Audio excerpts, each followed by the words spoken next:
그날 밤, 지독한 고통 속에서 나는 산의 새벽 이슬보다 더 순결한 소녀에게 목숨을 구원받았다.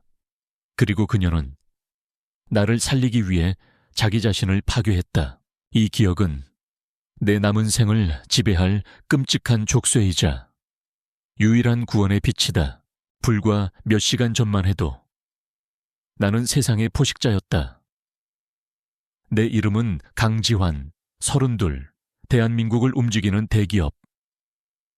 유성그룹의 최연소 총수 사람들은 나를 얼음 심장을 가진 황태자라고 불렀다.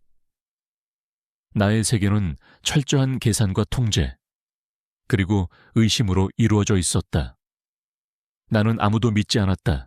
피를 나눈 가족조차. 나의 자리를 호시탐탐 노리는 경쟁자일 뿐이었다. 나의 일상은 숫자로 이루어져 있었다. 아침에 눈을 뜨면 밤새 변동된 나스닥 지수를 확인했고, 식사는 영양사가 계산해준 칼로리에 맞춰진 연료를 섭취하는 행위였다. 사람들과의 만남은 그들의 가치를 평가하고 이용 가능성을 저울질하는 과정에 불과했다. 사랑, 우정, 연민, 그런 감정들은 성공이라는 목표를 향해 나아가는 데 방해만 되는 비효율적인 사치품이었다. 나의 펜트하우스는 나의 내면을 그대로 비추는 거울이었다. 차가운 금속과 유리, 그리고 무채색으로만 이루어진 그 공간에는 생활의 흔적이라고는 찾아볼 수 없었다. 나는 그 거대한 유리 상자 안에서 스스로를 세상과 격리시킨 채 고독이라는 갑옷을 입고 살았다. 그날 나는 아주 중요한 비밀 계약을 위해 강원도 깊은 산속에 위치한 프라이빗 리조트로 향하고 있었다. 경쟁사인 태영그룹을 인수하기 위한 마지막 담판이었다. 이 계약만 성사되면 나는 나를 무시하던 배다른 형제들과 나를 그저 어린애로만 취급하던 늙은 이사들 앞에서 나의 자리를 완벽하게 굳힐 수 있었다. 그래서 나는 평소의 철저한 경호팀도 최소한으로 줄이고 극비리에 움직이고 있었다. 리조트는 안개 낀 산의 중턱에 마치 비밀 요새처럼 자리 잡고 있었다. 고요함 속에 자리한 그곳은 아름다웠지만 동시에 어딘가 모르게 음산한 기운을 풍겼다. 저녁 식사 자리에서 나는 태영그룹의 최 회장과 마주 앉았다. 늙은 너구리 같은 그는 부드러운 미소 뒤에 날카로운 발톱을 숨기고 있었다. 우리는 음식 맛도 제대로 느끼지 못한 채 서로의 속내를 떠보고 술을 읽으며 팽팽한 탐색전을 벌였다. 몇 시간에 걸친 지리멸렬한 협상 끝에 그는 마침내 나의 제안을 받아들였다. 역시 젊은 분이라 그런지 배포가 남다르십니다. 강 총수님 같은 분과 함께하게 되어 영광입니다. 최 회장은 능구렁이 같은 웃음을 지으며 종업원에게 무언가를 눈짓했다. 잠시 후 종업원은 먼지가 뽀얗게 쌓인 오래된 술병 하나를 들고 왔다. 이건 이 산에서만 나는 희귀한 약초로 담근 술입니다. 귀한 분에게만 대접하는 거지요. 우리의 새로운 파트너십을 위해 이 잔을 받으시지요. 나는 본능적으로 경계심을 느꼈다. 낯선 곳에서 낯선 사람이 주는 음료, 나의 원칙에 어긋나는 일이었다. 하지만 이 중요한 계약의 마지막에 그의 성의를 무시했다가는 모든 것이 수포로 돌아갈 수도 있었다. 나는 나의 오만함으로, 나의 성공에 대한 자신감으로 그 경계심을 묵살해버렸다. 영광입니다. 나는 미소로 화답하며 그가 따라주는 검붉은 술을 단숨에 들이켰다. 술에서는 쌉싸름한 흙냄새가 났다.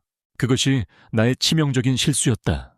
계약서에 서명을 마치고 나의 스위트룸으로 돌아왔을 때였다. 나는 피로감에 소파에 몸을 기댔다. 그런데 이상했다. 몸에 힘이 들어가지 않았다. 머리가 어지럽고 손끝에서부터 차가운 냉기가 스며드는 듯했다. 처음에는 과로와 과음 탓이라고 생각했다. 하지만 시간이 지날수록 증상은 심각해졌다.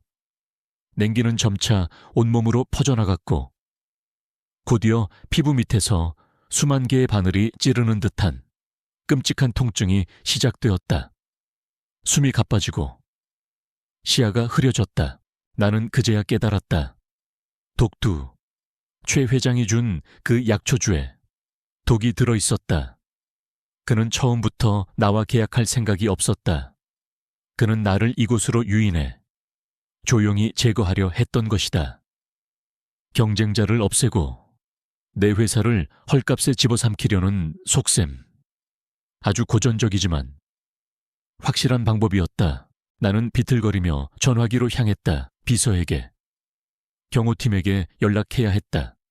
하지만 수화기를 들자 들려오는 것은 아무 신호음도 없는 먹먹한 침묵뿐이었다. 통신이 차단된 것이다. 이곳은 완벽한 고립무원의 섬이었다. 나는 창밖을 보았다. 내 방 주위로 건장한 남자 몇몇이 그림자처럼 서성이고 있었다. 그들은 나를 돕기 위해 온 사람들이 아니었다. 그들은 내가 이 방 안에서 조용히 죽어가기를 기다리는 저승사자들이었다. 공포가 내 온몸을 집어삼켰다. 죽음. 단 한 번도 진지하게 생각해 본 적 없는 그 단어가 차가운 실체가 되어 내 목을 조여왔다.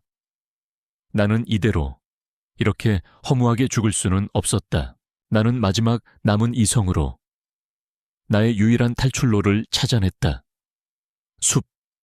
이 인공적인 요새를 벗어나 통제 불가능한 자연의 혼돈 속으로 몸을 던지는 것.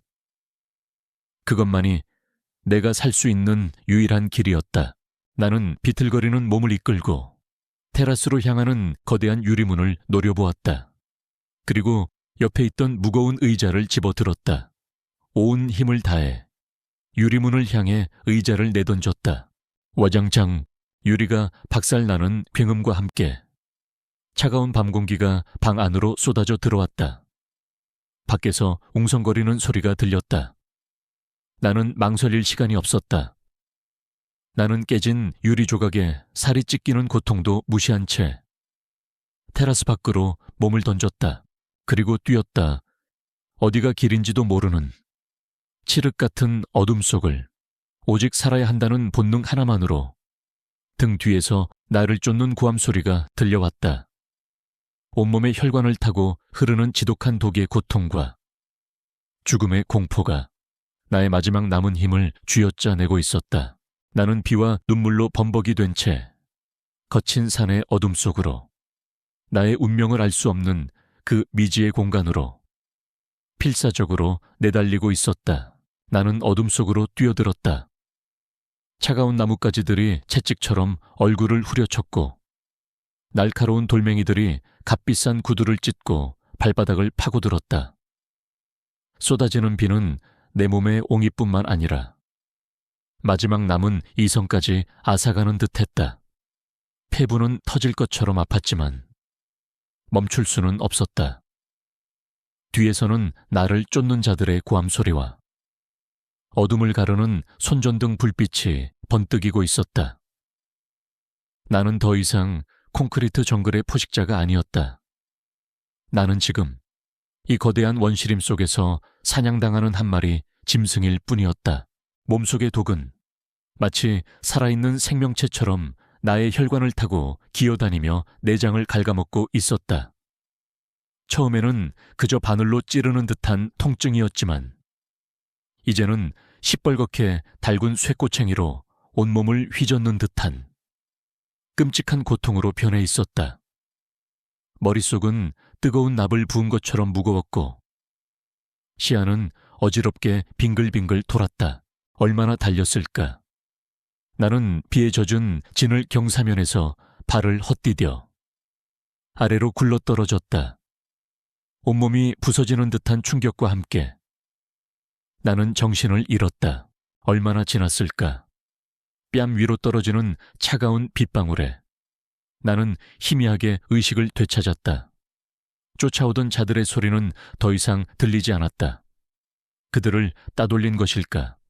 아니면 그들도 이 지독한 폭우 속에서 나를 찾는 것을 포기한 것일까? 나는 비틀거리며 몸을 일으켰다.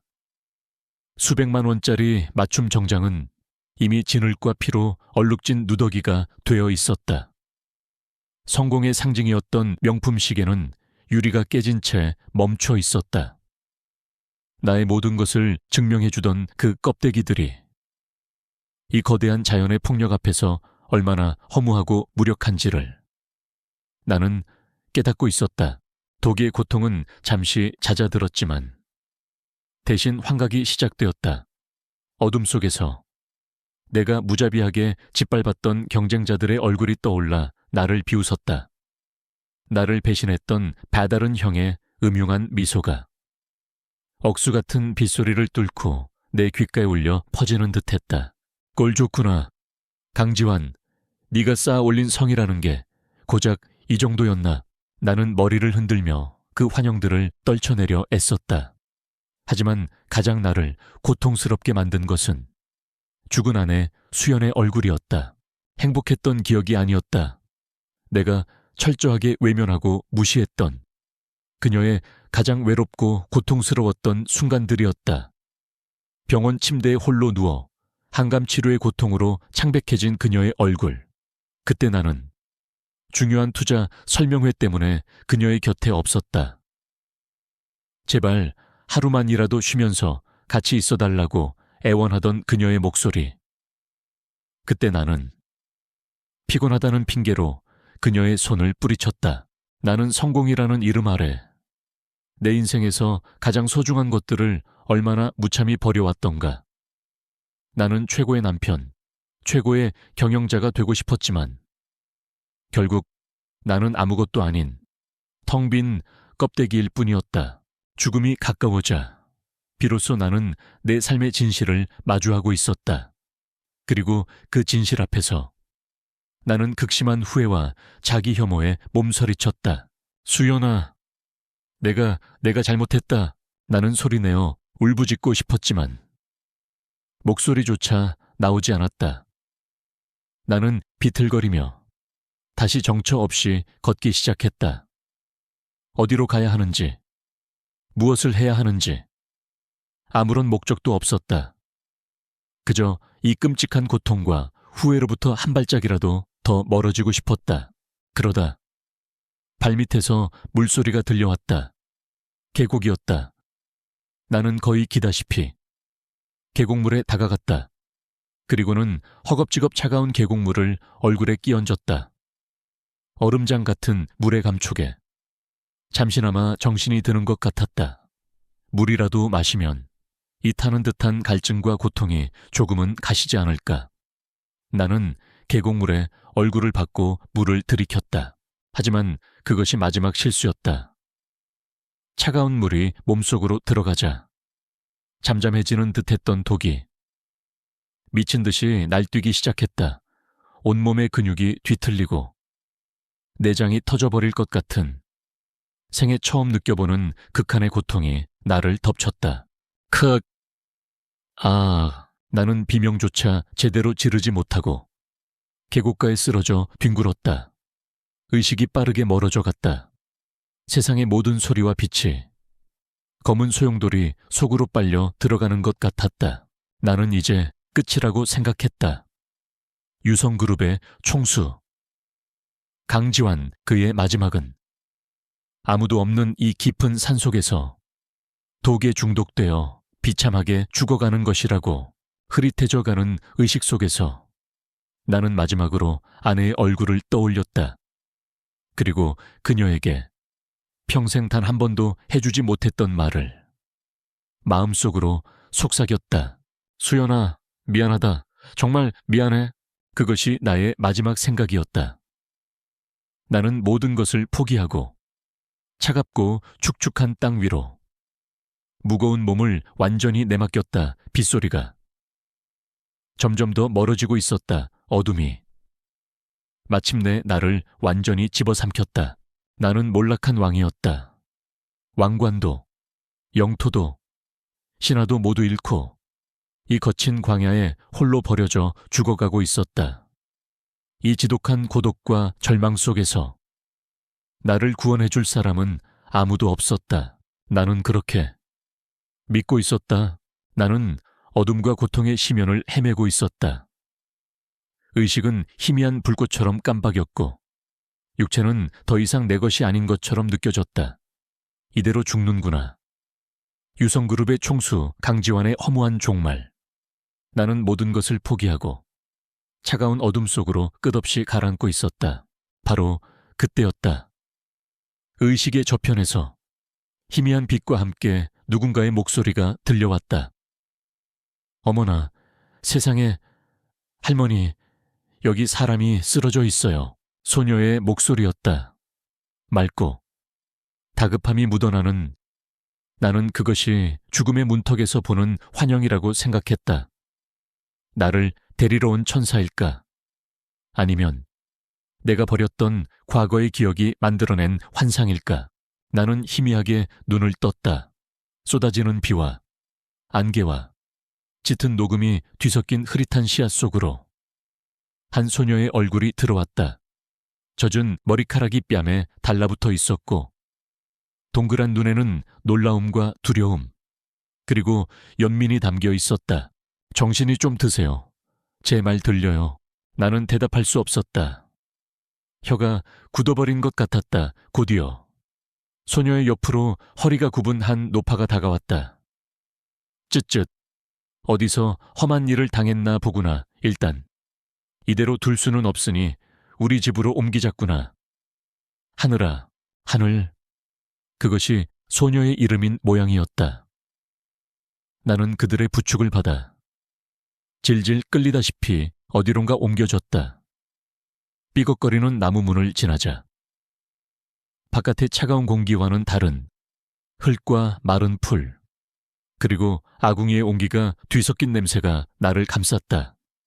나는 거친 담배 요 위에 눕혀졌다.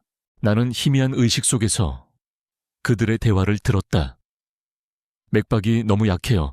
할머니, 그리고 몸이 불덩이 같아요. 어디 보자. 노파에 거칠고 주름진 손이 나의 이마와 맥을 짚었다. 그리고는 잠시 숨을 멈추는 듯했다. 이것은 설마 칠보사독초 치바오쉐 두 차오이의 독이구나. 칠보사독초요. 그래, 7걸음 안에 뱀을 죽이는 맹독을 가진 약초지. 옛날 사약의 재료로도 쓰였단다.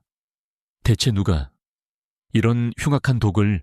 나는 그들의 대화를 들으며 나의 마지막 희망이 사라지는 것을 느꼈다. 병원에 가야. 내가 겨우 신음소리를 뱉었다. 소용없습니다. 소녀가 단호하게 말했다. 이 독은 병원에 그 어떤 해독제로도 풀 수 없어요. 지금 당장 해독하지 않으면 오늘 밤을 넘기기 힘들 겁니다. 나는 절망했다. 나는 그들의 작은 오두막을 흐릿한 시선으로 둘러보았다. 그곳은 내가 살던 세계와는 완전히 다른 곳이었다. 흙으로 만든 벽, 나무 기둥으로 얼기설기 엮은 천장, 벽에는 온갖 종류의 약초들이 주렁주렁 매달려 있었고 방 안은 그 약초들이 뿜어내는 쌉싸름하고 향긋한 내음으로 가득했다. 가구라고는 낡은 상 하나와 작은 아궁이가 전부였다. 그 가난하고 소박한 공간 속에서 소녀는 분주하게 움직였다. 그녀는 절구에 약초를 빻고 아궁이에 불을 지펴 물을 끓였다. 그녀의 모든 움직임에는 군더더기가 없었고 생명을 살리려는 필사적인 의지가 담겨 있었다.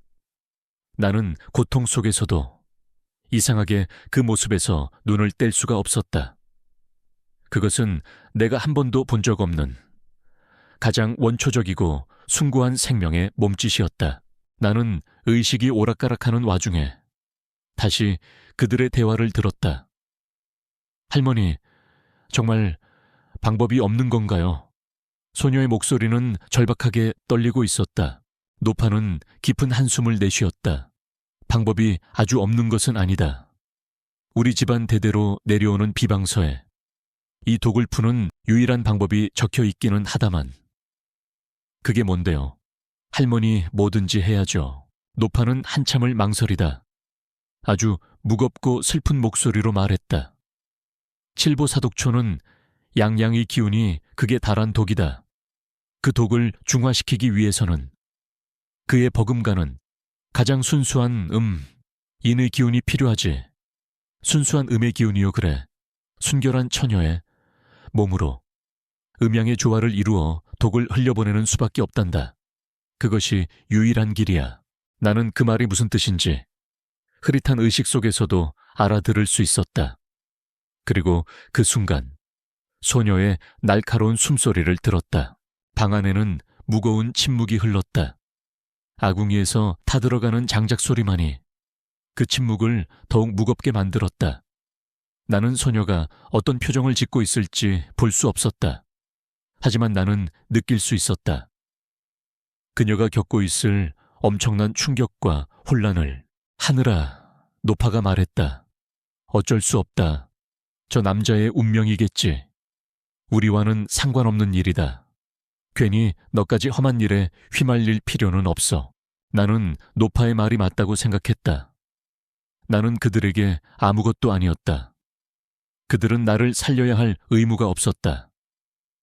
나는 그저 우연히 그들의 선량한 삶에 끼어든 불행한 이방인일 뿐이었다.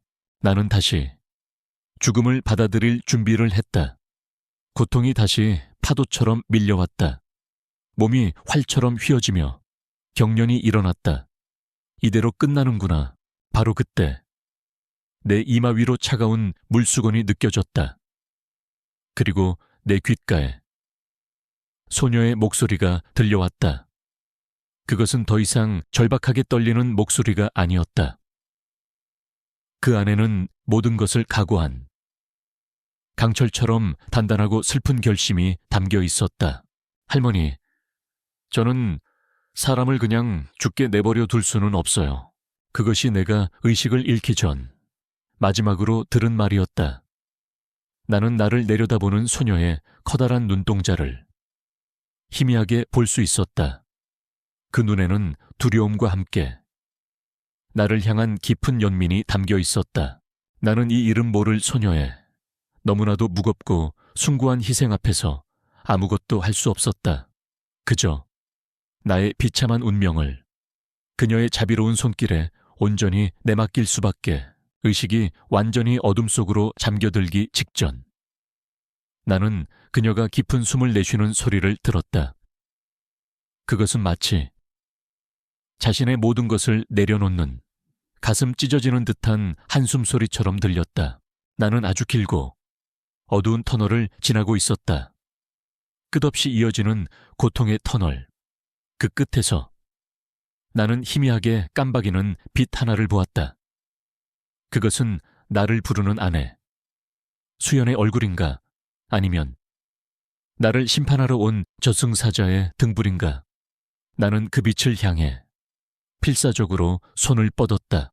그리고 눈을 떴다. 가장 먼저 나를 맞이한 것은 감각의 부활이었다. 지독했던 통증이 거짓말처럼 사라져 있었다. 온몸을 찢어내던 그 끔찍한 고통 대신 아주 깊고 나른한 피로감만이 남아있었다. 나는 내가 살아있다는 사실을 통증의 부재를 통해 비로소 실감했다. 다음은 소리였다. 방 안을 가득 채운 타닥타닥 장작이 타는 소리, 창호지 문을 두드리는 부드러운 빗소리, 그리고 아주 희미하게 들려오는 누군가의 억눌린 흐느낌 소리. 나는 무거운 눈꺼풀을 들어 올렸다. 이곳은 어젯밤 내가 의식을 잃었던 그 작은 오두막이었다. 흙벽과 나무 기둥, 천장에 매달린 마른 약초들. 아궁이에서는 따뜻한 불길이 피어오르고 있었다. 동이 트기 시작하는지 창호지 문 너머로 푸르스름한 새벽빛이 스며들고 있었다. 나는 몸을 일으키려 했다. 하지만 온몸에 힘이 하나도 들어가지 않았다. 독은 사라졌지만 독과의 사투는 내 모든 기력을 앗아간 듯했다. 나는 그저 천장만 멍하니 바라보며 내가 어젯밤 겪었던 일들을 필사적으로 복기했다. 칠보사독초, 병원에서도 풀 수 없는 맹독, 그리고 순결한 처녀의 몸으로 음양의 조화를 이루어 독을 흘려보내는 수밖에 없단다. 노파의 목소리가 섬뜩할 정도로 선명하게 내 뇌리에 되살아났다. 그리고 이어서 들려왔던 소녀의 마지막 말. 저는 사람을 그냥 죽게 내버려 둘 수는 없어요. 설마 아닐 거야. 나는 고개를 저으려 했지만 고개조차 움직일 수 없었다. 나는 시선을 돌렸다. 그리고 방의 가장 구석, 어둠이 차에 가시지 않은 그곳에서 한 소녀를 발견했다. 하늘, 그녀였다. 그녀는 벽에 등을 기댄 채 무릎을 끌어안고 웅크리고 있었다. 세상의 모든 빛으로부터, 그리고 나로부터 자신을 필사적으로 숨기려는 것처럼 그녀는 이 작은 방 안에서 스스로를 가장 작은 존재로 만들고 있었다.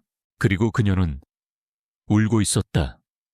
소리내어 우는 것이 아니었다. 모든 소리를 죽인 채 그저 어깨만을 가늘게 떨며 멈추지 않고 눈물을 흘리고 있었다. 돌이킬 수 없는 상실을 겪은 사람만이 흘릴 수 있는 그런 깊고 조용한 눈물이었다. 나는 모든 것을 깨달았다. 나의 뇌리를 스쳐 지나간 그 끔찍하고 믿을 수 없는 추측이 바로 이 오두막 안에서 일어난 진실이라는 것을. 내가 고통스러운 무의식의 세계를 헤매는 동안 이 소녀는 나를 살리기 위해 자신을 희생한 것이다. 나는 그녀의 얼굴을 볼 수 없었다.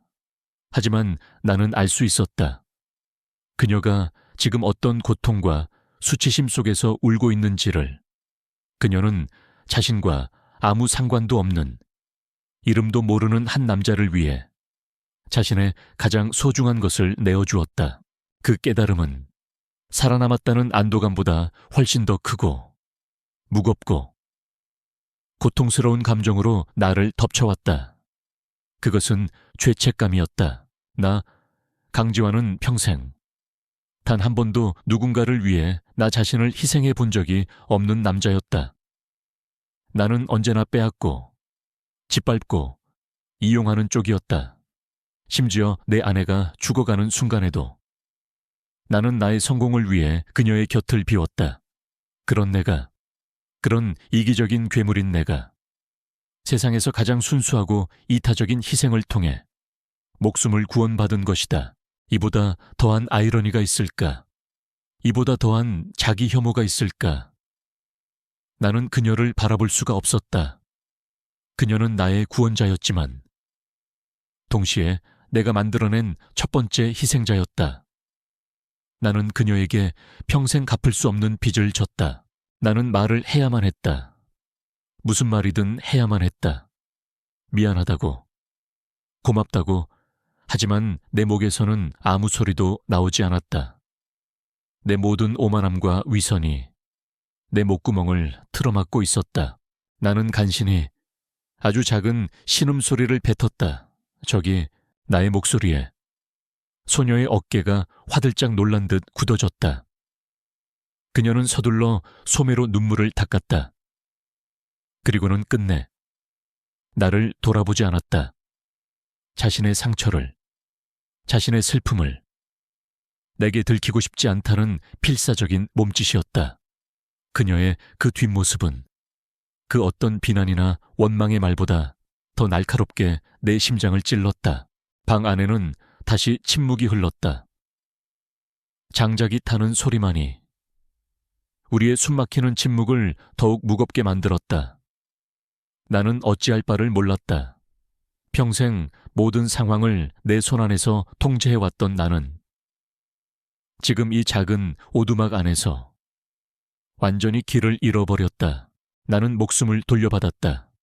하지만 그 대가로 나의 영혼은 이제 이 소녀의 슬픔과 희생이라는 거대한 무게에 짓눌려 영원히 자유로울 수 없게 되었다. 그것이 나의 구원의 시작이자 새로운 지옥의 시작이었다.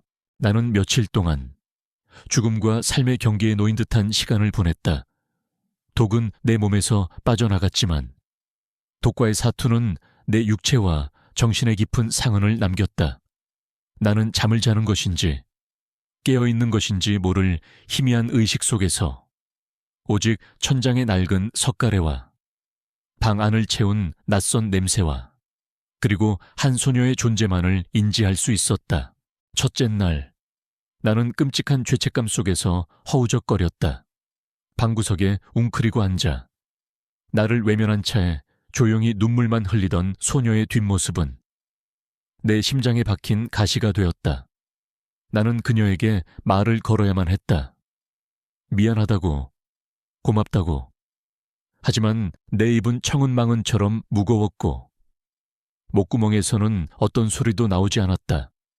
나의 사과와 감사는 그녀가 치른 그 엄청난 희생 앞에서 얼마나 위선적이고 하찮게 들릴 것인가. 소녀, 하늘은 그런 나의 내면을 아는지 모르는지 묵묵히 나를 보살폈다. 그녀는 내가 잠들어 있을 때 조용히 다가와 내 상처를 소독하고 붕대를 갈아주었다. 깨진 유리에 찢긴 상처는 제대로 치료받지 못해 덧나 있었고 숲을 헤매다 긁힌 상처는 흉하게 부어 있었다. 그녀의 작고 서툰 손길이 상처에 닿을 때마다 나는 살이 찢기는 듯한 아픔보다 심장이 도련해지는 듯한 죄책감을 더욱 크게 느꼈다. 그녀는 끼니 때가 되면 쓴 향이 나는 약죽을 끓여 내 머리맡에 가져다 주었다. 그리고는 아무 말 없이 다시 자신의 자리인 방구석으로 돌아갔다. 그녀는 나와의 눈맞춤을 철저하게 피했다. 그녀는 이 작은 오두막 안에 보이지 않는 벽을 세우고 그 안에 스스로를 가두고 있었다. 나는 며칠 동안 꼼짝없이 누워 그녀의 세계를 관찰했다. 그녀의 하루는 아주 일찍 동이 트기 전에 시작되었다. 그녀는 바구니를 들고 조용히 오두막을 나서 숲으로 들어갔다. 한참 뒤에 돌아온 그녀의 바구니에는 내가 이름 모를 온갖 종류의 풀과 버섯 그리고 나무 뿌리들이 담겨 있었다. 그녀는 하루 종일 그 약초들을 다듬는 일에 몰두했다. 흙을 털어내고 물에 씻고 종류별로 나누어 햇볕에 말리거나 그늘진 처마 밑에 매달았다. 그녀의 손놀림은 아주 능숙하고 세심했다. 그것은 단순한 노동이 아니었다. 그것은 자연과 교감하고 생명을 다루는 하나의 경건한 의식과도 같았다. 내가 살던 세계는 속도와 효율, 그리고 결과만이 미덕인 곳이었다. 과정은 무시되었고 기다림은 어리석음으로 치부되었다. 하지만 그녀의 세계는 달랐다. 그녀의 세계는 기다림과 정성과 그리고 과정 그 자체의 아름다움으로 이루어져 있었다. 씨앗이 싹을 틔우고 꽃이 피고 열매를 맺는 자연의 섭리. 그녀는 그 거대한 시간의 흐름에 순응하며 자신의 삶을 조용히 꾸려나가고 있었다.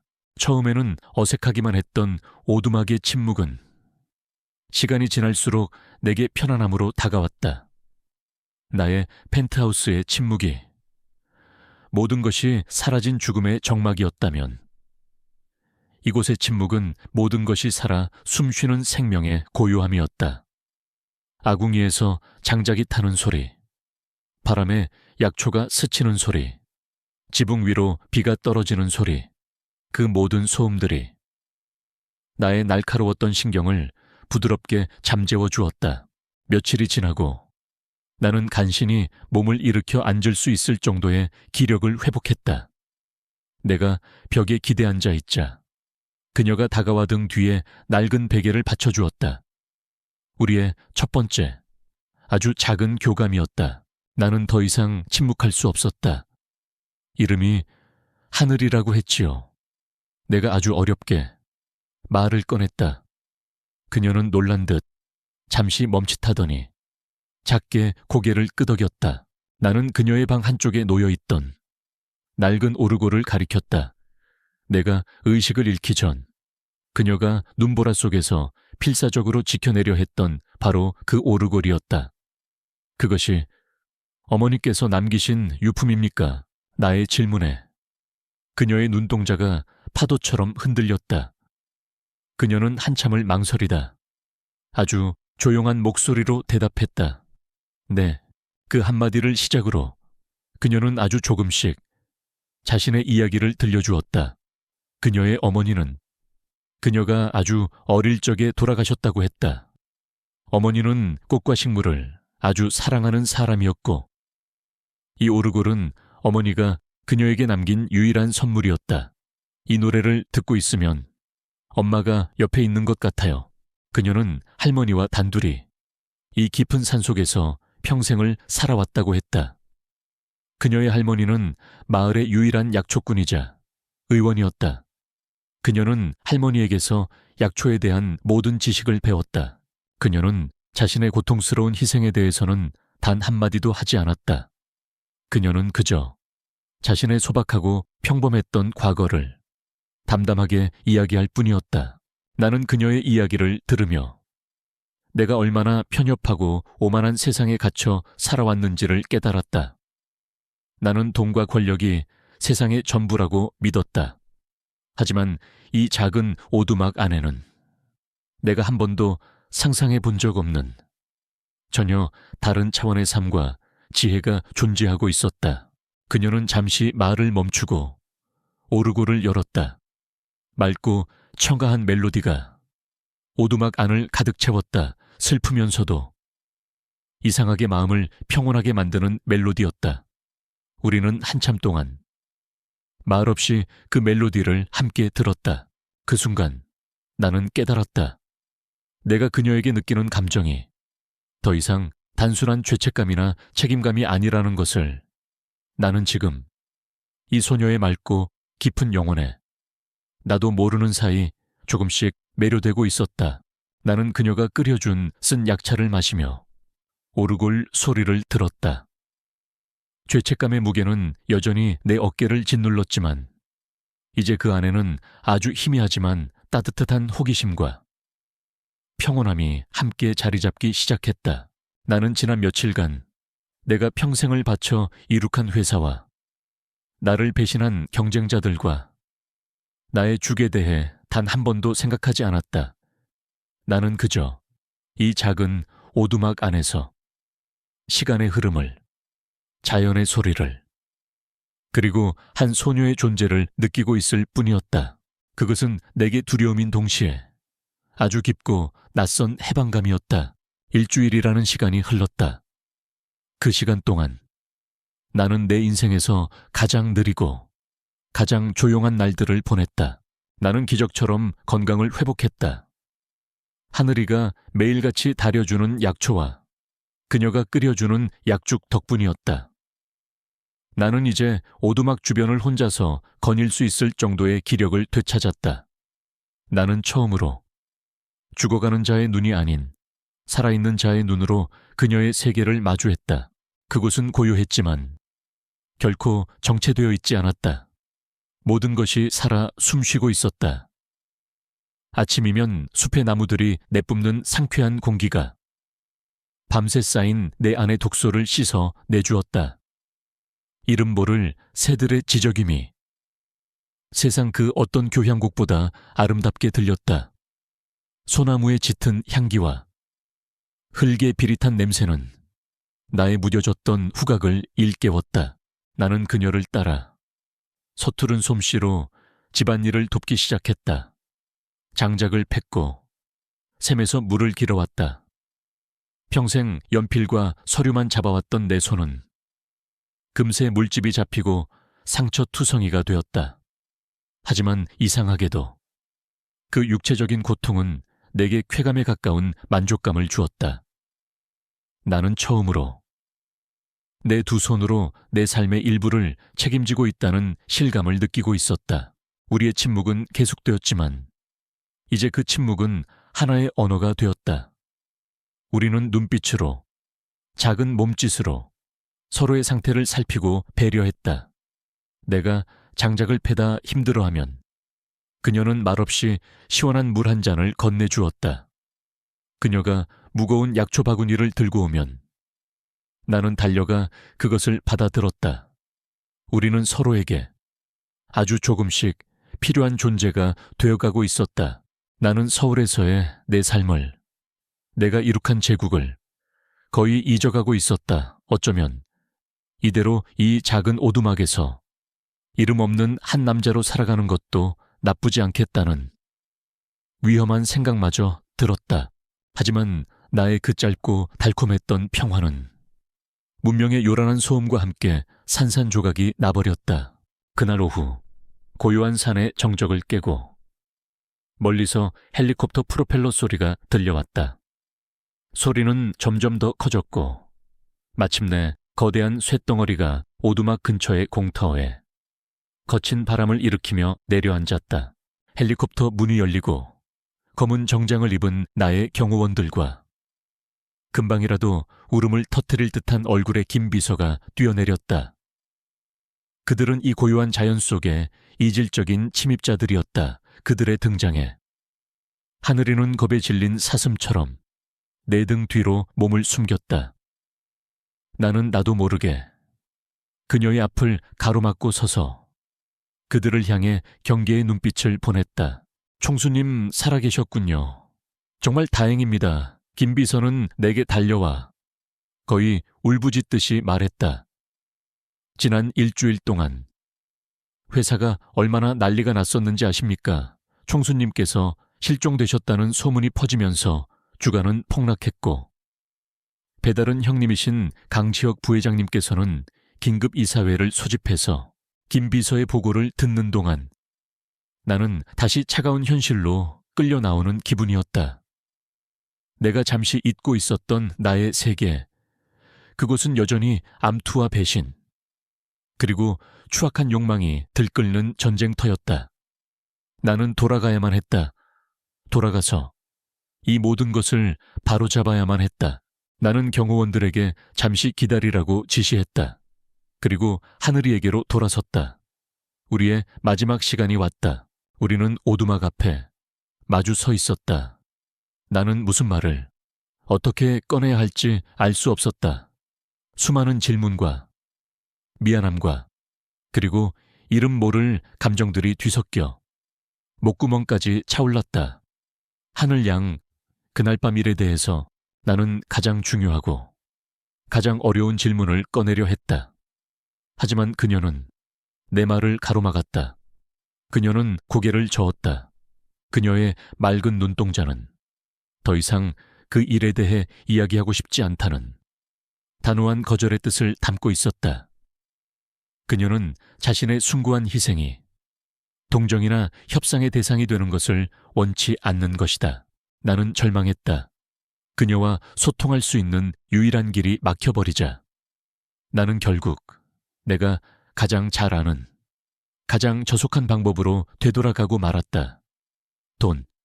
나는 수표첩과 펜을 꺼냈다. 그리고 빈 수표에 그녀가 평생 만져볼 수 없을 만큼 큰 액수를 적어 내려가려 했다. 이걸로는 턱없이 부족하겠지만 이걸로 원하는 걸 뭐든지 해요. 가게를 열든 공부를 하든 아니면 하지만 그녀는 내 손을 조용히 하지만 단호하게 밀어냈다. 나는 그녀의 눈에서 처음으로 깊은 실망의 빛을 보았다. 내가 그녀의 희생에 돈이라는 가격표를 붙이려 한 그 순간 나는 그녀에게 또 한 번의 깊은 상처를 준 것이다. 필요 없어요. 그녀가 말했다. 그녀는 내 수표 대신 내가 처음에 건넸던 나의 명함을 받아들었다. 언젠가 정말 도움이 필요해지면 그때 연락할게요.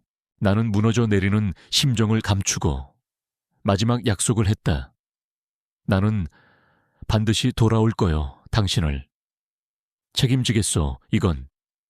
내 인생을 건 약속이요. 하지만 그녀는 슬프지만 부드러운 미소를 지으며 고개를 저었다. 그것은 제 선택이었어요. 그러니 책임 같은 건 생각하지 마세요. 그녀는 나를 올려다보았다. 그 눈은 마치 나의 모든 미래를 축복해 주는 것처럼 깊고 투명했다. 그저 돌아가서 좋은 삶을 사세요. 악한 사람들에게 지지 말고 당신의 세계를 지켜내세요. 그것이 저에게 보답하는 유일한 길입니다. 나는 더 이상 아무 말도 할 수 없었다. 나는 헬리콥터에 올라탔다. 프로펠러가 다시 거친 바람을 일으키기 시작했다. 나는 멀어져 가는 오두막과 그 앞에 홀로 서서 나를 배웅하는 그녀의 작은 모습을 눈물이 흐려진 시야 속으로 끝까지 담았다. 그녀는 점점 더 작아져 마침내 거대한 숲의 일부가 되어 사라졌다. 나는 서울로 돌아가고 있었다. 나는 육체적으로 구원받았지만 나의 영혼은 이제 저 깊은 산속의 작은 오두막에 갇혀버렸다. 나는 내가 평생 느껴보지 못했던 지독한 상실감을 느끼고 있었다. 그녀의 마지막 말이 내 귓가에 맴돌았다. 좋은 삶을 사세요. 그것은 이제 나의 새로운 삶의 목적이자 내가 짊어져야 할 가장 무거운 짐이 되었다. 나는 더 이상 예전의 강지환이 아니었다. 헬리콥터가 서울의 헬리패드에 착륙하는 순간 나는 다시 지옥으로 돌아왔다. 산속의 고요한 평화는 온데간데 없었고 거대한 도시의 소음과 나를 기다리는 치열한 전쟁의 공기가 나를 짓눌렀다.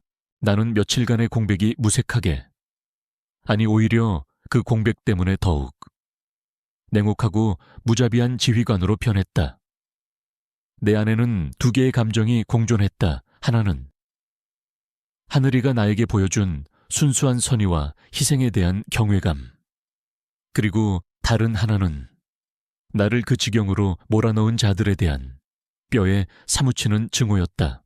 하늘이의 마지막 말이 나의 새로운 신조가 되었다. 좋은 삶을 사세요. 악한 사람들에게 지지 말고 당신의 세계를 지켜내세요. 나는 그녀와의 약속을 지키기 위해 나의 세계를 더럽히는 모든 것들을 내 손으로 직접 깨끗하게 청소하기로 결심했다. 나의 복수는 빠르고 정확하며 무자비했다. 회사로 복귀한 첫날, 나는 긴급 이사회를 소집했다. 나의 실종을 기회 삼아 회사를 장악하려 했던 배다른 형, 강지혁 부회장과 그에게부터 나를 배신했던 임원들은 살아서 돌아온 나의 모습에 경악했다. 나는 그들에게 변명하거나 분노하지 않았다. 대신 내가 지난 며칠간 김 비서를 통해 수집한 그들의 배임과 횡령에 대한 증거 자료들을 테이블 위에 던져놓았다. 선택은 두 가지입니다. 스스로 모든 것을 내려놓고 회사에서 조용히 사라지거나 아니면 검찰청 포토라인에 서거나 그들은 저항 한번 해보지 못하고 나의 차가운 선고 앞에서 무너져 내렸다. 나의 다음 목표는 태영그룹의 최 회장이었다. 나를 독살하려 했던 그 늙은 여우. 나는 그에게 똑같은 방식으로는 복수하지 않았다. 그것은 너무 시시한 방법이었다. 나는 그가 평생을 바쳐 이룩한 그의 왕국을 통째로 빼앗기로 결심했다. 나는 유령 회사를 통해 태영그룹의 주식을 비밀리에 사들였고 그들의 내부 정보를 이용해 치명적인 약점을 공격했다. 최 회장은 내가 파놓은 함정에 빠져 허우적거렸고 그의 회사는 속수무책으로 무너져 내렸다. 마침내 그가 백기를 들고 나를 찾아왔을 때 나는 그의 회사 지분 전체를 헐값에 인수하는 계약서에 서명을 했다. 강 총수, 자네가 이겼네. 늙은 패배자의 퀭한 눈을 보며 나는 아무것도 느끼지 못했다. 전쟁은 끝났다. 나는 완벽한 승리를 거두었다. 나의 제국은 더욱 견고해졌고 나의 권력은 그 누구도 넘볼 수 없게 되었다. 직원들은 나의 귀환과 승리에 환호했고 언론은 나의 천재적인 경영 능력을 찬양했다. 나는 모든 것을 되찾았다. 아니, 이전보다 더 많은 것을 손에 넣었다. 하지만 이상했다. 내 마음은 조금도 기쁘지 않았다. 승리의 쾌감은 아주 잠시뿐이었고 그 뒤에는 이전보다 더욱 깊고 거대한 공허함이 파도처럼 밀려왔다. 나의 세계는 다시 춥고 텅 빈 무채색으로 돌아와 있었다. 나는 밤마다 불면증에 시달렸다. 최고급 샴페인으로 축배를 드는 화려한 파티의 한가운데서도 나는 문득 산속 오두막의 고요함을 그리워했다. 미슐랭 스타 셰프가 만든 완벽한 요리를 앞에 두고도 나는 하늘이가 끓여주던 아무 맛도 나지 않던 그 약죽이 먹고 싶었다. 내 펜트하우스의 방음벽은 세상의 모든 소음을 차단해 주었지만 나는 밤마다 환청을 들었다. 아궁이에서 장작이 타는 소리, 바람에 나무잎이 스치는 소리, 그리고 그녀의 낡은 오르골이 연주하던 그 슬프고도 아름다운 멜로디. 나는 나도 모르게 내 손을 내려다보곤 했다. 장작을 패며 생겼던 물집과 상처는 이미 사라지고 다시 깨끗하고 부드러운 CEO의 손으로 돌아와 있었다. 나는 그 상처투성이의 거친 손이 지금의 이 매끄러운 손보다 훨씬 더 진짜 같았다고, 훨씬 더 가치 있었다고 생각했다. 나는 하늘이의 환영에 시달렸다. 돈을 거절하며 슬픈 미소를 짓던 그녀의 얼굴, 아궁이 앞에서 불을 지피던 그녀의 진지한 옆모습, 방구석에 웅크리고 앉아 소리 없이 울고 있던 그녀의 작은 어깨. 그녀는 유령처럼 내 삶의 모든 순간에 나타나 내게 말을 걸고 있었다. 당신은 지금 행복하냐고, 이것이 당신이 원했던 좋은 삶이냐고. 어느 날 밤, 나는 승리의 전리품으로 가득한 나의 거대한 사무실에 홀로 앉아 있었다. 책상 위에는 수십억짜리 계약서들이 쌓여 있었고 내 손에는 최고급 위스키 잔이 들려 있었다. 창밖으로는 내가 정복한 도시의 야경이 보석처럼 펼쳐져 있었다. 나는 모든 것을 가진 남자였다. 하지만 나는 내 인생에서 이토록 철저하게 혼자였던 적이 없었다. 나는 깨달았다. 내가 그 작은 오두막에서 느꼈던 그 평온함이 내가 지난 10년간 이룬 그 어떤 성공보다 더 진짜 가까운 행복이었다는 것을, 내가 그토록 경멸했던 나의 세계, 이 돈과 권력의 세계야말로 진짜 감옥이었다는 것을, 그리고 마침내 나는 나의 가장 깊은 진실과 마주했다. 내가 밤마다 그녀를 떠올리고 그녀를 그리워하고 그녀 때문에 가슴 아파하는 이 모든 감정의 정체, 그것은 죄책감이나 책임감을 넘어선 다른 무언가였다. 그것은 사랑이었다. 얼음 심장을 가졌다고 불리던 나, 강지환이 이름도 제대로 모르는 한 산골 소녀를 사랑하고 있었다. 나는 그녀의 순수함을, 그녀의 강인함을, 그녀의 숭고한 희생을 나의 인생 처음으로 진심으로 사랑하게 된 것이다. 그 깨달음은 거대한 빛이 되어 나의 공허한 세계를 밝혔다. 나는 위스키 잔을 내려놓았다. 복수는 끝났다. 회사를 위한 싸움도 끝났다. 이제 나의 새로운 싸움이 시작되어야 했다. 그녀를 다시 찾아야만 했다. 나는 비서를 호출하는 인터폰을 들었다. 내 목소리는 아주 오랜만에 절박하고 뜨거운 희망으로 떨리고 있었다.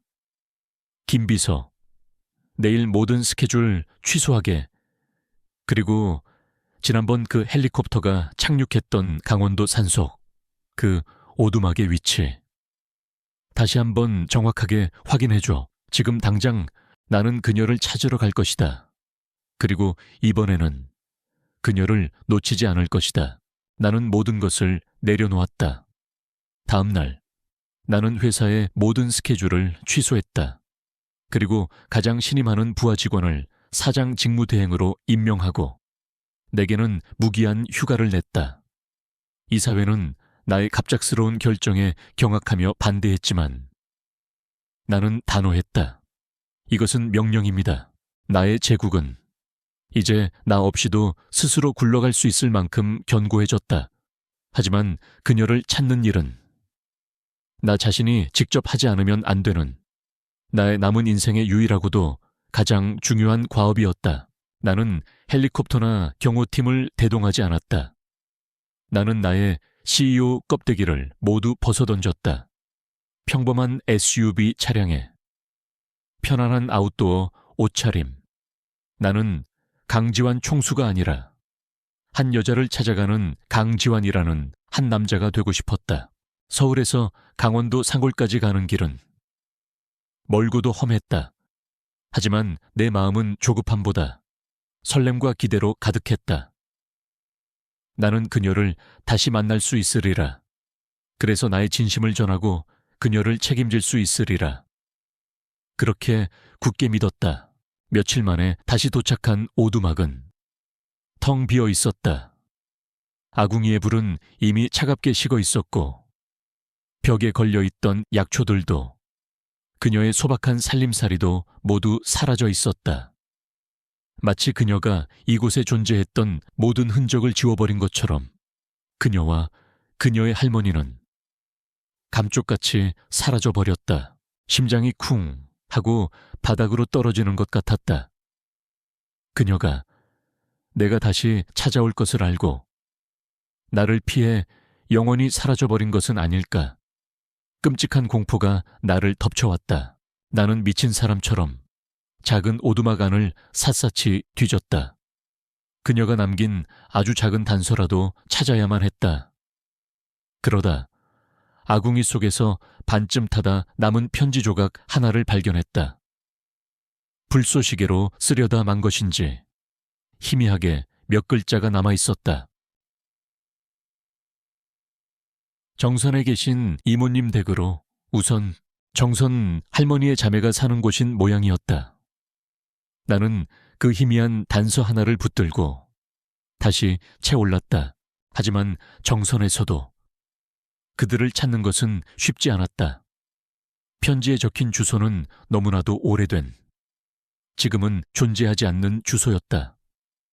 나는 정선 읍내의 작은 마을들을 하나하나 뒤지기 시작했다. 나는 그녀의 사진도 이름 외에 아는 것도 없었다. 그저 최근에 서울에서 온 손녀와 함께 이사온 약초꾼 할머니를 아느냐고 낯선 사람들에게 묻고 또 물었다. 산골 마을의 사람들은 나 같은 외지인을 극도로 경계했다. 그들의 눈에는 의심과 불신이 가득했다. 나는 내 평생 처음으로 다른 사람에게 고개를 숙이고 아쉬운 소리를 하고 나 자신을 낮춰야만 했다. CEO 강지환의 오만함은 이 험난한 여정 속에서 조금씩 깎여나가고 있었다. 나는 며칠 동안 산속을 헤맸다. 차가 들어갈 수 없는 좁은 산길을 내 두 발로 직접 걸었다. 비를 맞고 진흙탕에 빠지고 길을 잃기도 했다. 육체는 고됐지만 나는 이 고행과도 같은 여정을 통해 나 자신을 돌아보고 있었다. 나는 무엇을 위해 그토록 치열하게 살아왔는가. 돈과 권력, 성공, 그 모든 것이 지금 이 순간 사랑하는 한 사람을 찾는 일 앞에서 얼마나 하찮고 무력한가. 나는 그녀의 희생을, 그녀의 세계를 이제야 조금씩 이해하고 있었다. 그녀가 살아온 이 거친 자연 속에서 나의 세련된 논리와 계산은 아무런 쓸모도 없었다. 나는 이 여정을 통해 속죄하고 있었다.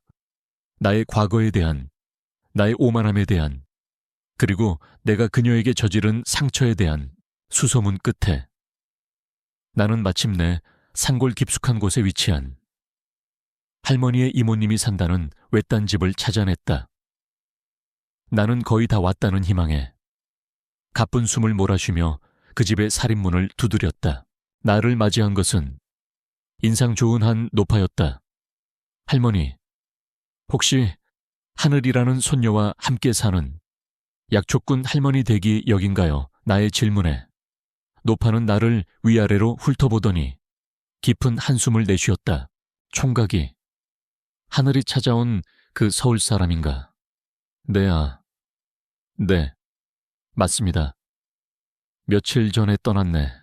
노파의 대답은 내게 내려진 사형 선고와도 같았다. 그 아이, 상처가 많은 아이야. 도시 사람들은 무섭다고 아무도 자신을 모르는 곳으로 아주 조용히 살러 가고 싶다고 했어. 어디로 가는지는 나에게도 말해주지 않았네. 모든 것이 끝났다. 내가 한 발 늦은 것이다. 내가 그녀에게 주었던 상처와 두려움이 결국 그녀를 세상 끝으로 숨어버리게 만든 것이다. 나는 그 자리에 주저앉았다. 힘이 쭉 빠져나갔다. 독에 중독되었을 때보다 더한 절망감이 나를 덮쳤다. 나는 이제 그녀를 영원히 잃어버렸다. 나는 패배한 채 그 마을을 떠나려 했다. 차를 몰아 산길을 내려오는데 길가의 작은 장터에서 내 시선을 사로잡는 것이 있었다. 한 좌판에서 아주 익숙한 모양의 작은 나무 오르골을 팔고 있었다. 하늘이가 가지고 있던 그것과 똑같은 모양은 아니었지만 비슷한 느낌을 주는 나는 홀린 듯 차에서 내려 그 좌판으로 다가갔다. 이 오르골 어디서 가져오신 겁니까? 내가 묻자 좌판 주인은 심드렁하게 대답했다. 아, 그거 얼마 전에 우리 동네로 이사온 젊은 처자가 자기 어머니 유품이랑 똑같이 만들어 달라고 해서 몇 개 만들어 본 거요. 약초 말려서 파는 솜씨 좋은 처자인데 약초 젊은 처자. 나는 마지막 희망의 불씨를 발견했다. 그 처자 어디에 사는지 아십니까? 제발 알려주십시오. 나는 절박하게 애원했다. 나의 그 모습에 좌판 주인은 마지못해 손가락으로 장터 건너편의 작은 언덕을 가리켰다. 저기 언덕 위에 새로 생긴 약초 공방이 하나 있을 거요. 나는 다시 심장이 뛰기 시작하는 것을 느꼈다. 나의 길고 길었던 어두운 터널의 끝이 저 언덕 너머에서 나를 기다리고 있었다. 나는 언덕 위에 서서 저 멀리 보이는 작은 약초 공방을 오랫동안 바라보았다. 하늘 약방, 촌스럽지만 정직한 글씨체로 쓰인 작은 간판, 그녀의 소박한 꿈이 저곳에서 다시 뿌리를 내리고 있었다. 나는 선뜻 그곳으로 다가갈 수가 없었다. 몇 주 동안 나는 그녀를 다시 만나는 순간만을 꿈꾸며 달려왔다. 하지만 막상 그녀가 저 지척에 있다고 생각하니 발걸음이 떨어지지 않았다. 그녀가 나를 거절하면 어떡하지? 나의 등장이 겨우 찾은 그녀의 평화를 다시 깨뜨려버리면 어떡하지? 내 인생을 지배해왔던 자신감은 온데간데 없었고 나는 이제 막 첫사랑을 고백하러 가는 소년처럼 두려움에 떨고 있었다. 한참을 망설인 끝에 나는 마침내 용기를 내어 그녀의 작은 왕국으로 발을 들였다. 공방 앞에 작은 약초밭에서 그녀가 있었다. 그녀는 밭에 쪼그리고 앉아 잡초를 뽑고 있었다. 흙이 묻은 밀짚 모자를 쓰고 편안한 몸빼 바지를 입은 모습, 서울의 그 어떤 화려한 여자들보다 지금의 그녀가 훨씬 더 눈부시게 아름다웠다. 그녀는 더 이상 내가 지켜줘야 할 연약한 소녀가 아니었다. 그녀는 자신의 땅에 뿌리 내리고 자신의 힘으로 삶을 일구어가는 강인한 여인이었다. 나는 떨리는 목소리로 그녀의 이름을 불렀다. 하늘양, 내 목소리에 그녀의 어깨가 굳어졌다. 그녀는 아주 천천히 믿을 수 없다는 듯 고개를 돌려 나를 보았다. 우리의 시선이 허공에서 마주쳤다. 그녀의 동그란 눈에는 충격과 혼란과 그리고 아주 희미한 원망과 두려움이 스쳐 지나갔다. 그녀는 손에 들고 있던 호미를 떨어뜨렸다. 쨍 하는 소리가 우리의 긴 침묵을 갈랐다. 나는 그녀에게로 천천히 다가갔다. 그리고 그녀의 앞에 섰다. 나는 무슨 말부터 해야 할지 몰라 한참을 망설였다. 당신의 평화를 깨뜨려서 미안하오. 내 입에서 나온 첫 마디는 사과였다. 나는 지난 몇 주간 내 머릿속에서 수만 번이나 연습했던 고백을 서툴지만 진심을 다해 쏟아내기 시작했다. 서울로 돌아가서 모든 것을 되찾았소. 하지만 아무것도 기쁘지 않았소.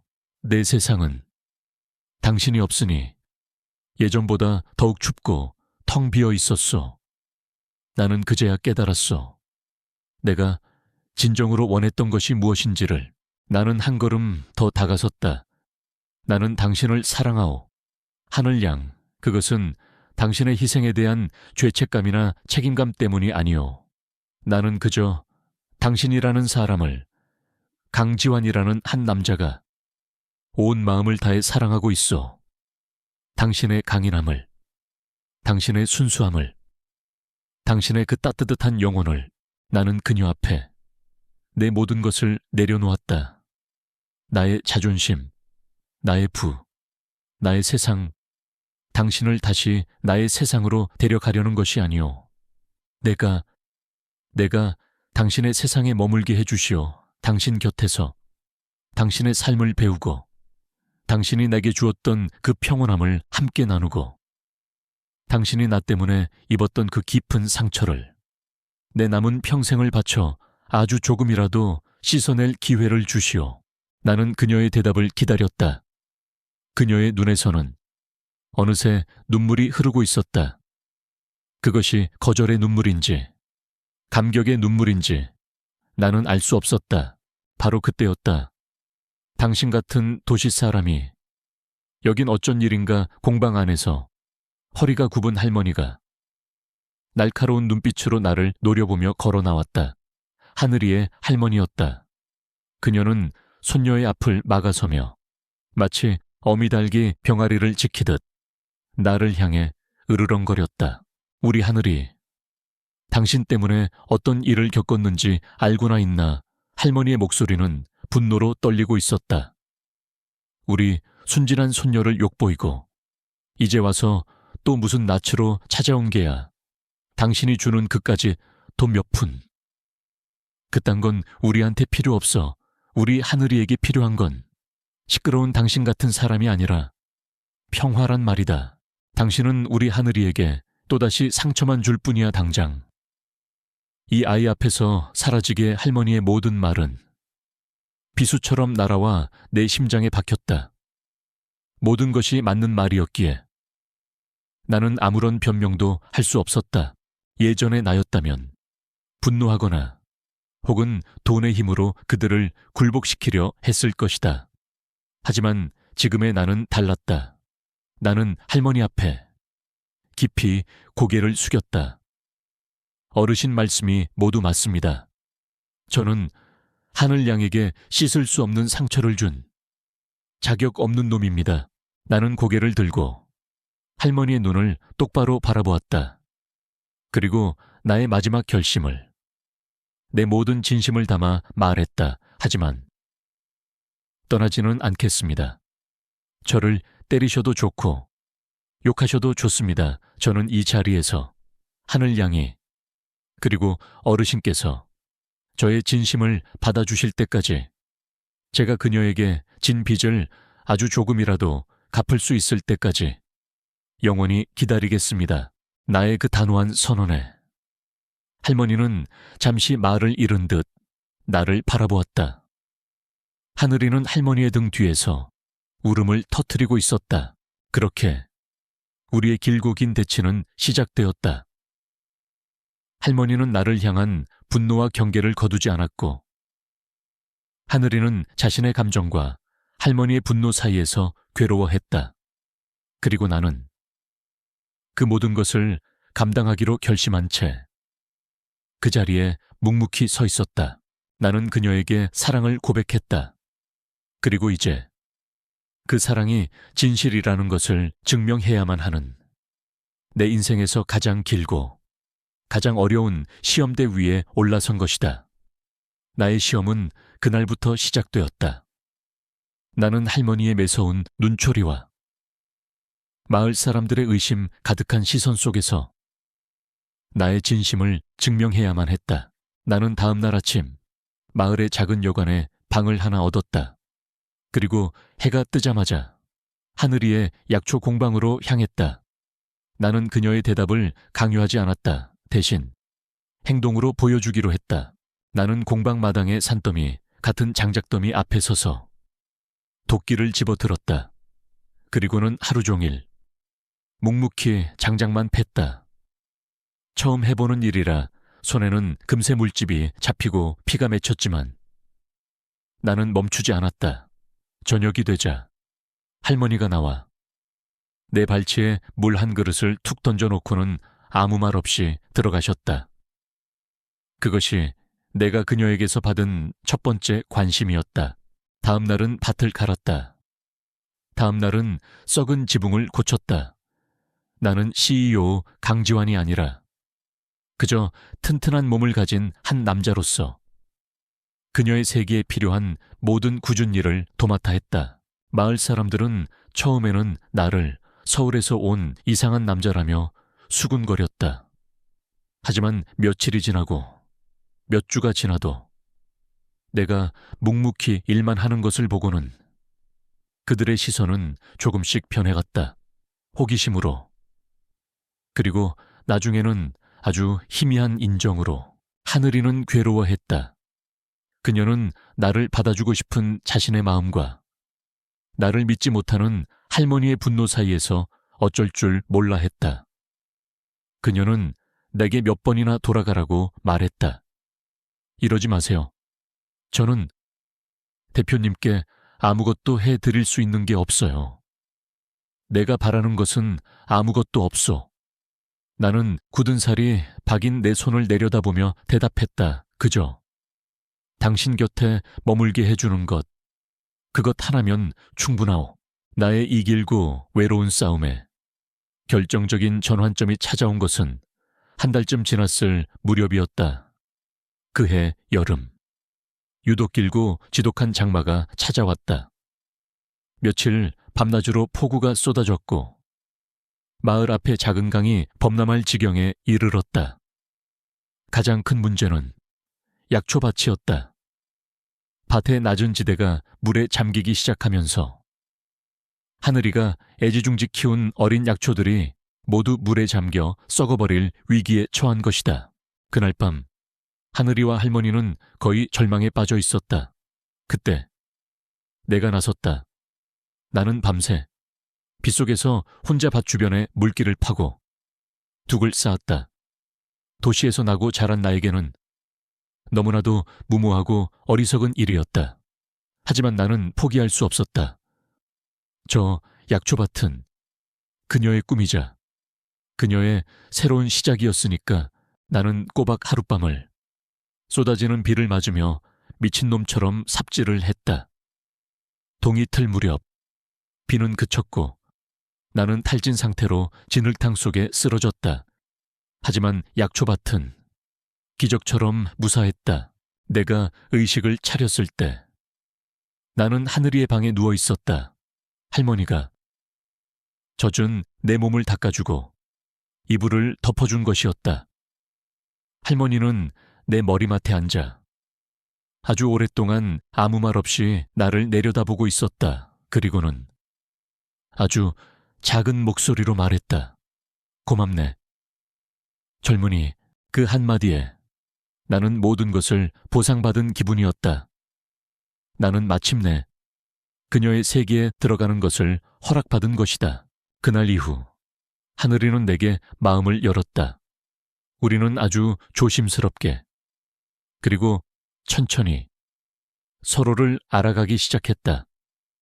나는 그녀에게서 약초의 이름을 배웠고 그녀는 내게서 내가 살아온 세상의 이야기를 들었다.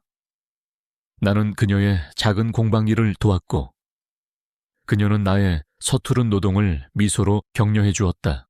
나는 서울의 회사 일을 점차 정리하기 시작했다. 가장 유능한 부사장을 새로운 CEO로 임명하고 나는 회장직으로 물러나 중요한 결정에만 관여했다. 나의 진짜 삶은 더 이상 저 차가운 빌딩 숲이 아니라 흙냄새와 풀냄새가 가득한 이곳에 있었다. 다시 몇 번의 계절이 흘렀다. 여름에 무더위가 가시고 기분 좋은 가을 바람이 불어오는 어느 오후, 하늘 약방은 이제 제법 자리를 잡은 어엿한 공방이 되었다. 할머니는 이제 모든 것을 우리에게 맡기고 툇마루에 앉아 조용히 책을 읽는 것이 소일거리가 되셨다. 나와 하늘이는 함께 약초밭을 돌보고 있었다. 이제 나는 더 이상 서투른 일꾼이 아니었다. 내 손은 흘길에 익숙해져 거칠고 단단해졌고 나는 웬만한 약초는 냄새만 맡고도 이름을 알아 맞출 수 있게 되었다. 우리는 나란히 앉아 잡초를 뽑으며 소소한 이야기를 나누었다. 올해 작약은 향이 유난히 진하네. 내가 말하자 그녀가 웃으며 대답했다. 당신이 봄 내내 정성껏 걸음을 줘서 그렇잖아요. 나는 흙을 털고 일어나 땀 흘리는 그녀의 모습을 가만히 바라보았다. 가끔 생각해 그날 밤 산속에서 당신을 만나지 못했다면 나는 지금쯤 어떤 모습으로 살고 있을까? 그녀는 내 말에 잠시 일손을 멈추고 나를 보았다. 그녀의 눈빛은 햇살을 받아 보석처럼 빛나고 있었다. 나도 가끔 생각해요. 그날 밤 내가 당신을 구하지 않았다면 나는 평생 이 산을 벗어나지 못했을 거라고. 우리는 결국 서로를 구한 거예요.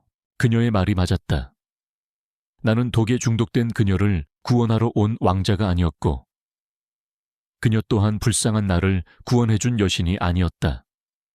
우리는 그저 각자의 세상에서 길을 잃고 헤매던 두 영혼이 서로를 발견하고 서로의 상처를 보듬어주며 함께 새로운 길을 만들어낸 것이다. 나는 더 이상 대를 이을 자식이나 물려줄 제국에 대해 생각하지 않는다. 내게는 이 약초밭과 내 옆에 이 여자와 우리가 함께 가꾸는 이 평온한 시간만이 유일한 진실이다. 나는 그녀에게 다가가 흙이 묻은 그녀의 손을 잡았다. 나의 구원은 그녀의 희생으로 나의 목숨을 되찾은 것이 아니었다. 나의 진짜 구원은 그녀를 통해 살아갈 가치가 있는 삶을 되찾은 것이었다. 우리는 서로를 마주보며 말없이 웃었다. 우리의 등 뒤로 황금빛 가을 햇살이 우리가 함께 가꾼 약초밭 위로 따뜻하고 너그럽게 쏟아져 내리고 있었다.